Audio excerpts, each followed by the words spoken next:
দর্শক, শুরু হলো সব খবরের আয়োজন। নিয়মিত এই আয়োজনে আপনাদের সবাইকে স্বাগত জানাচ্ছি। আমি আহমেদ রেজা। গ্রেফতার দেখানো হয়েছে সাবেক ডেপুটি স্পিকার শামসুল হক টুকু, সাবেক প্রতিমন্ত্রী জুনায়েদ আহমেদ পলক ও ঢাকা বিশ্ববিদ্যালয় ছাত্রলীগের সাধারণ সম্পাদক তানভীর হাসান সৈকতকে। এ বিষয়ে জানাতে রাজধানীর নিকুঞ্জ আবাসিক এলাকা থেকে যুক্ত রয়েছে সহকর্মী রাব্বি সিদ্দিকী। তার মাধ্যমে জানাবো আপনাদেরকে বিস্তারিত। আর রাব্বি, আওয়ামী লীগ সরকারের এই মন্ত্রীদের এবং যে ছাত্রনেতার সাথে গ্রেফতার হয়েছে সেই বিষয়ে আপনার কাছে সবশেষ তথ্য কী রয়েছে, এবং আইন শৃঙ্খলা বাহিনীর সাথে নিশ্চয়ই আপনার কথা হয়েছে, তারা মূলত কি বলছে?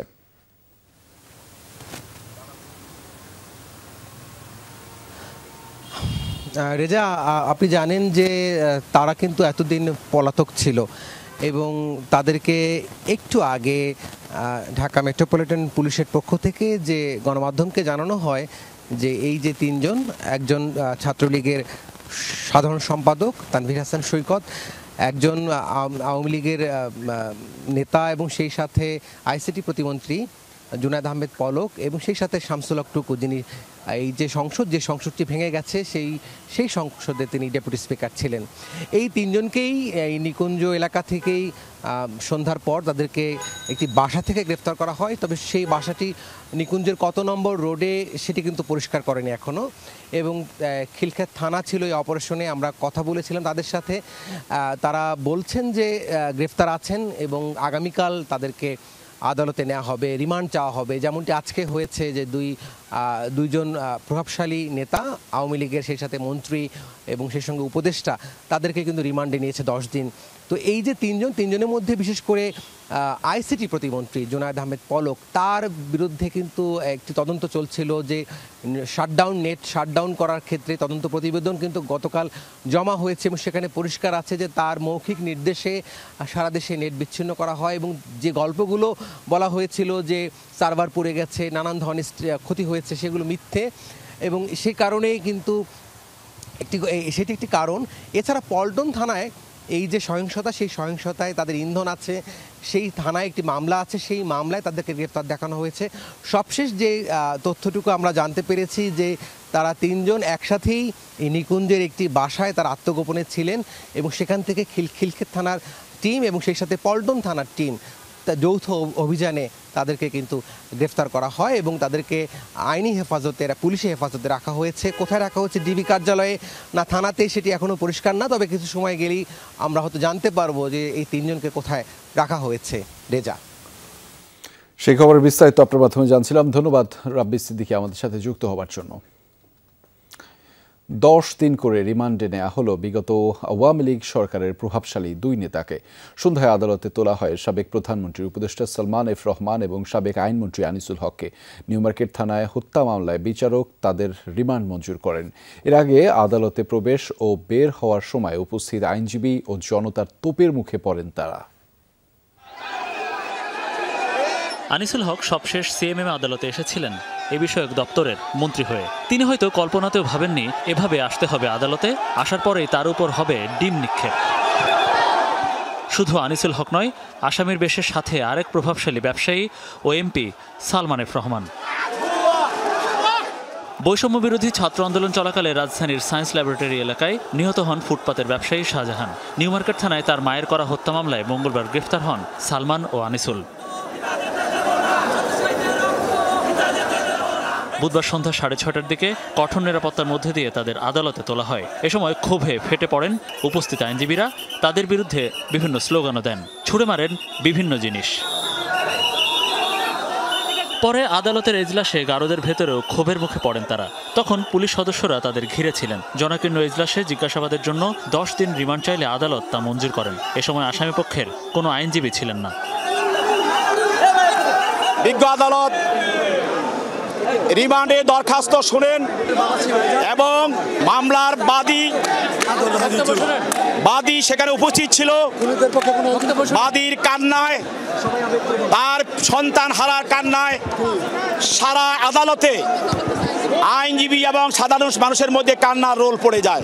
এরা ছাত্র জনতার এই গণ অভ্যুত্থানের, এরা এই গণ অভ্যুত্থানকে এরা ধ্বংস করতে চেয়েছিল।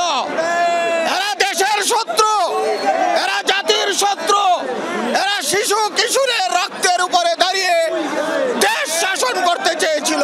এজলাসে শুনানির সময় নিহত শাহজাহানের বাবা বলেন, ছাত্র আন্দোলনের প্রতিটি হত্যার হুকুমের আসামি তারা, তাদের ফাঁসির দাবি করেন ভুক্তভোগী। আমরা চাই যে আমার ছেলের বিচার চাই। আমার ছেলেকে কারা মারছে তাদের সবাইকে আমরা বিচারে আওতায় আনতে চাই। রিমান্ডের আদেশ শেষে আদালত থেকে নামানোর সময় উপস্থিত জনতার ক্ষোভের মুখে পড়েন সালমান এফ রহমান ও আনিসুল হক। রাত 8টার দিকে সেনাবাহিনী এবং পুলিশের কড়া নিরাপত্তার মধ্যেই ডিবি অফিসে নিয়ে যাওয়া হয় আসামিদের। তারা মূলত নিউ মার্কেট থানা রিমান্ডে থাকবেন, তবে রাখা হবে ডিবি কার্যালয়ে। কে জানতো যারা সরকারের বড় বড় নীতিগত সিদ্ধান্ত নিত, কে আটক হবে না হবে, কে ডিবির হেফাজতে থাকবে, কে কোথায় থাকবে না থাকবে, এই ধরনের নীতি নির্ধারণী বা বড় বড় সিদ্ধান্ত যারা নিতেন, তারা এখন ডিবির হেফাজতে, তারাই এখন গারদের মধ্যে, তারাই এখন ডিবির রিমান্ডে।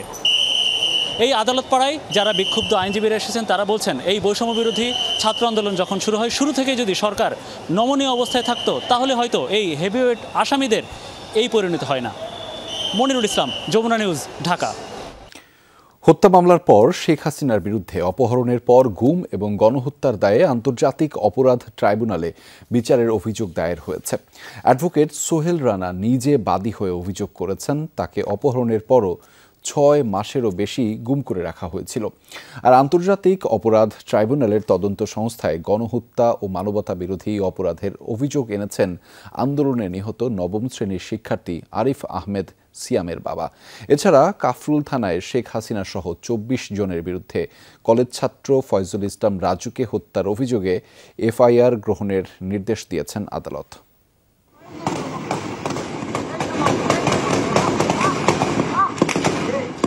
বৈষম্য বিরোধী ছাত্র আন্দোলনের সময় শত শত প্রাণহানি ঘটে। আন্তর্জাতিক অপরাধ ট্রাইব্যুনালের তদন্ত সংস্থার আবেদনে বলা হয়, আন্দোলনকারীদের সমূলে নির্মূল করার লক্ষ্যে নির্বিচারে গুলি চালানো হয় 15 এপ্রিল থেকে 5 আগস্ট, যেটি গণহত্যা ও মানবতা বিরোধী অপরাধ। তাই এর বিচার হওয়া প্রয়োজন আন্তর্জাতিক অপরাধ ট্রাইব্যুনালে। গণহত্যা এবং মানবতা বিরোধী অপরাধ হিসাবে তদন্ত করার জন্য আমি একটি দরখাস্ত এনেছি, যাদের ইনস্টিগেটিং বক্তব্যের কারণে পুলিশের অসাধু কিছু সদস্য, র্যাবের কিছু সদস্যরা রাস্তায় নির্মমভাবে আমাদের ছোট ছোট বাচ্চাদেরকে গুলি করে হত্যা করেছে। এটা গণহত্যা হয়েছে। আবেদনে ছাত্র জনতার গণ অভ্যুত্থানে পদত্যাগ করে দেশ ছেড়ে যাওয়া সাবেক প্রধানমন্ত্রী শেখ হাসিনাকে প্রধান অভিযুক্ত করা হয়। এছাড়া তার সরকারের সেতুমন্ত্রী ওবায়দুল কাদের, স্বরাষ্ট্রমন্ত্রী আসাদুজ্জামান খান কামাল, আইসিটি প্রতিমন্ত্রী জুনায়েদ আহমেদ পলক, তথ্য প্রতিমন্ত্রী মোহাম্মদ আলী আরাফাত, সাবেক আইজি আবদুল্লাহ আল মামুন, ডিবির হারুনুর রশিদ, সাবেক ডিএমপি কমিশনার হাবিবুর রহমান, র্যাবের সাবেক মহাপরিচালক হারুনুর রশিদ ও সংগঠন হিসেবে আওয়ামী লীগকে অভিযুক্ত করা হয়েছে। যারা শহীদ পরিবার, যারা শহীদ হয়েছেন, আহত হয়েছেন, তাদের পরিবারগুলোর জন্য সুযোগ রয়েছে এই আইনের অধীনে। তদন্ত সংস্থা ধানমন্ডি যে 11 এতে যে অফিস রয়েছে, সেখানে তারা প্রত্যেকে তাদের পরিবারের বিচার চেয়ে তারা এজাহার দায়ের করতে পারে। অপর এক ঘটনায় শেখ হাসিনার বিরুদ্ধে গুম করার অভিযোগে আদালতে মামলা করেন আইনজীবী সোহেল রানা। বলা হয়, 2015 সালে রাজধানীর উত্তরা থেকে অপহরণের পর গুম করা হয় তাকে। 6 মাসের বেশি অজ্ঞাত স্থানে বন্দী ছিলেন তিনি। এর সর্বাত্মক শাস্তি চাই এবং আমি এটা আগামীকালকে আমি হাইকোর্টেও এটা রিড করবো ইনশাল্লাহ। আমি চাই কোনো গভর্নমেন্টের সময় যেন কেউ কখনোই গুমের শিকার না হয়। বিষয়টি এজাহার হিসেবে গ্রহণ করতে থানা পুলিশকে নির্দেশ দেন আদালত। শেখ হাসিনা ছাড়া আসাদুজ্জামান খান, আনিসুল হক, সাবেক আইজিপি শহীদুল হক এবং বেনজির আহমেদ সহ অজ্ঞাত 25 জনকে অভিযুক্ত করা হয়। ভুক্তভোগী অ্যাডভোকেট সোহেল রানা দাবি করেন, বিএনপি নেতা সালাউদ্দিন আহমেদের সাথে গুম করা হয়েছিল তাকে। আব্দুল্লাহ তুহিন, যমুনা নিউজ, ঢাকা। ছাত্র আন্দোলনে হত্যাকাণ্ডের ঘটনা তদন্ত করতে শিগগিরই বাংলাদেশ সফর করবে জাতিসংঘের একটি প্রতিনিধি দল। বুধবার অন্তর্বর্তী সরকারের প্রধান উপদেষ্টা ডক্টর মোহাম্মদ ইউনূসের সাথে ফোনে কথা বলেন জাতিসংঘের মানবাধিকার বিষয়ক সংস্থা ইউএনএইচসিআর এর প্রধান ভলকার তুর্ক। এ সময় এই ইস্যুতে আলোচনা হয় দুজনের মধ্যে। তদন্ত শেষে খুব শিগগিরই প্রকাশ করা হবে প্রতিবেদন। প্রধান উপদেষ্টার দায়িত্ব গ্রহণ করায় মোহাম্মদ ইউনূসকে শুভেচ্ছাও জানিয়েছেন তুর্ক।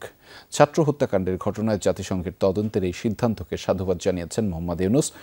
ছাত্রদের অধিকার আদায়ের এই আন্দোলনে সমর্থন দেয় জাতিসংঘকে ধন্যবাদও জানিয়েছেন তিনি। বলেছেন, দেশের জনগণের অধিকার রক্ষা এবং যে কোনো ধরনের বৈষম্যকে প্রতিহত করাই হবে তার প্রশাসনের মূল লক্ষ্য। ছাত্র জনতার গণহত্যার বিচার হবে আন্তর্জাতিক অপরাধ ট্রাইব্যুনালে। এক্ষেত্রে 1 জুলাই থেকে 5 আগস্ট পর্যন্ত হত্যাকাণ্ড আমলে নেওয়া হবে বলে জানিয়েছেন আইন উপদেষ্টা। সাবেক প্রধানমন্ত্রী শেখ হাসিনা, মন্ত্রীসহ যারা হুকুম দিয়েছেন তদন্ত সাপেক্ষে তারা এই বিচারের আওতায় আসবেন। অন্যদিকে আন্দোলনকে কেন্দ্র করে দায়ের হওয়া মিথ্যা ও হয়রানিমূলক মামলা 31 আগস্টের মধ্যে প্রত্যাহারের সিদ্ধান্ত জানিয়েছেন উপদেষ্টা। সকালে সচিবালয়ে এক ব্রিফিংয়ে তিনি বলেন, বিদ্যমান আইনে হত্যার সাথে জড়িত সবাইকে বিচারের আওতায় আনা হবে। সর্বোচ্চ পর্যায়ে ব্যক্তিদের সংশ্লিষ্টতা খতিয়ে দেখে ওনাদেরও বিচার করা সম্ভব বলে এটা আমরা মনে করছি। ভিকটিম পরিবারের ন্যায় বিচার পাওয়ার সবচেয়ে বড় একটা স্কোপ তৈরি হয়েছে। এই ন্যায় বিচার নিশ্চিত করার জন্য শুধু যে পুলিশ বা ছাত্রলীগের যারা হুকুম পালন করেছে তাদের বিচার না, এটার সাথে জড়িত সবার বিচার এই আইনের আওতায় আনা সম্ভব। 1 জুলাই থেকে 5 আগস্ট পর্যন্ত ছাত্র জনতার আন্দোলনে অংশ নেয়া এখানে যারা আছে, যাদের বিরুদ্ধে হয়রানি মামলা হচ্ছে, সমস্ত মামলা প্রত্যাহার করা হবে। আগামীর বাংলাদেশে যারা এই স্বৈরাচারের ভূমিকায় অবতীর্ণ হবে তাদের সবার পরিণতি হবে শেখ হাসিনা এবং আওয়ামী লীগের মতো। সপ্তাহব্যাপী রেজিস্ট্যান্স উইকের দ্বিতীয় দিনে এমন হুঁশিয়ারি দিয়েছেন বৈষম্য বিরোধী ছাত্র আন্দোলনের সমন্বয়করা। ওইদিন শহীদ শহরে রাজধানীর শাহবাগ থেকে ধানমন্ডির রাপা প্লাজা পর্যন্ত পদযাত্রা করে বৈষম্য বিরোধী ছাত্র আন্দোলন। এরপর বৃহস্পতিবার সারা দেশে সর্বাত্মক অবস্থান কর্মসূচির ঘোষণা দেন তারা। বৈষম্য বিরোধী ছাত্র আন্দোলনে সারা দেশ যখন উত্তাল, পুলিশের সাথে সংঘর্ষে রাজপথ রঞ্জিত, 18 জুলাই ধানমন্ডির রাপা প্লাজার সামনে পুলিশের গুলিতে নিহত হন রেসিডেন্সিয়াল মডেল স্কুল অ্যান্ড কলেজের শিক্ষার্থী ফায়াজ আহমেদ। সপ্তাহব্যাপী রেজিস্ট্যান্স উইকের দ্বিতীয় দিনে নিহত ফায়াজ স্মরণে রাজধানীর শাহবাগ থেকে ধানমন্ডির রাপা প্লাজা অভিমুখে বৈষম্য বিরোধী ছাত্র আন্দোলনের এই পদযাত্রা কর্মসূচি। হাতে হাতে জাতীয় পতাকা, মুখে বৈষম্যহীন নতুন বাংলাদেশ গড়ার স্লোগানে এগিয়ে চলে হাজারো শিক্ষার্থীর এই পদযাত্রা। রাত 8টায় রাপা প্লাজার সামনে বৈষম্য বিরোধী ছাত্র আন্দোলনে ফায়াজ সহ পুলিশের গুলিতে নিহতদের স্মরণে 1 মিনিট নীরবতা পালন করেন শিক্ষার্থীরা। এ সময় মোবাইল ফোনের ফ্ল্যাশলাইট জ্বালিয়ে রাখেন সবাই। এর আগে সংক্ষিপ্ত সমাবেশে সাবেক প্রধানমন্ত্রী শেখ হাসিনার বিচার সহ 4 দফা দাবিতে রাজপথে থাকার ঘোষণা দেন বৈষম্য বিরোধী ছাত্র আন্দোলনের সমন্বয়করা। 5 আগস্টের গণভবনের ছবিটি টানিয়ে রাখুন, 5 আগস্টের পার্লামেন্টের ছবিটি টানিয়ে রাখুন। যারা আর বিভাজনের রাজনীতি করবে, যারা আর ফায়াজের বুকে গুলি ধরবে, যারা আবু সাইদকে হত্যা করার জন্য গুলি উঁচা করবে, যারাই মুগ্ধকে হত্যা করার জন্য গুলি তুলবে, তাদের অবস্থা 5 আগস্টের গণভবনের মতো হবে, তলাবিহীন নৌকার মতো হবে, পয়টাবিহীন নৌকার মতো হবে। বলেন, এখনো বিচার বিভাগ সহ প্রশাসনের ভেতরে ঘাপটি মেরে অনেকেই ষড়যন্ত্রে লিপ্ত, তাদের প্রতিহত করা হবে। আমি ফ্যাসিজমের আমলে সুপ্রিম কোর্টের কাছে বন্দুক ঠেকিয়ে যে রায়ের মাধ্যমে 15 আগস্টকে শোক দিবস রাষ্ট্রীয়ভাবে পালন করা হয়, সেই রায়কে ছাত্র জনতা প্রত্যাখ্যান করছে। এর আগে শাহবাগে একতার বাংলাদেশ নামে একটি সংগঠনের উদ্যোগে আয়োজিত সম্প্রীতি সমাবেশে ভারতে থেকে সাবেক প্রধানমন্ত্রী শেখ হাসিনা ষড়যন্ত্র চালিয়ে যাচ্ছে বলে অভিযোগ করেন সমন্বয়করা। আরিফুর রহমান সবুজ, যমুনা নিউজ, ঢাকা।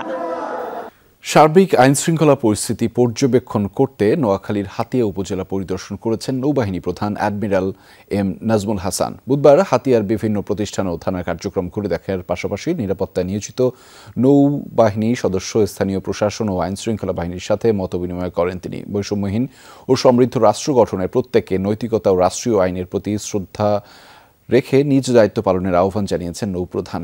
জানমালের সুরক্ষা ও আইনশৃঙ্খলা পরিস্থিতি নিয়ন্ত্রণে নৌ সদস্যদের দিক নির্দেশনাও প্রদান করেছেন তিনি।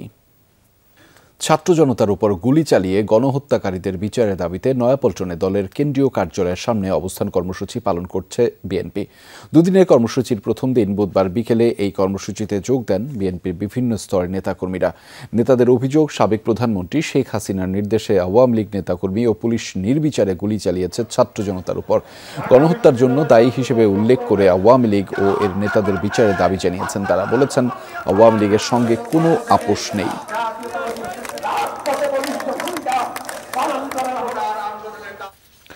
এদিকে রাজধানীর লালবাগেও বিক্ষোভ করেছেন বিএনপির নেতাকর্মীরা। ছাত্র জনতার আন্দোলনে গুলি করে হত্যার হুকুমদাতা হিসেবে সাবেক প্রধানমন্ত্রী শেখ হাসিনার ফাঁসির দাবি জানিয়েছেন তারা।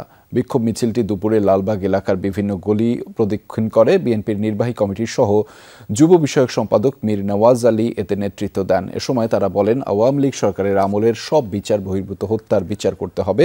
দৃষ্টান্তমূলক বিচারের মাধ্যমে জড়িতদের সাজা কার্যকরেরাও আহ্বান জানিয়েছেন তিনি। মিছিলে উপস্থিত ছিলেন সাবেক কমিশনার মীর আশরাফ আলী, কেন্দ্রীয় যুবদল নেতা মইনুল ইসলাম হিটু, গোলাম সারওয়ার শামীম ও জাকির আহমেদ বাবু সহ স্থানীয় অনেকেই।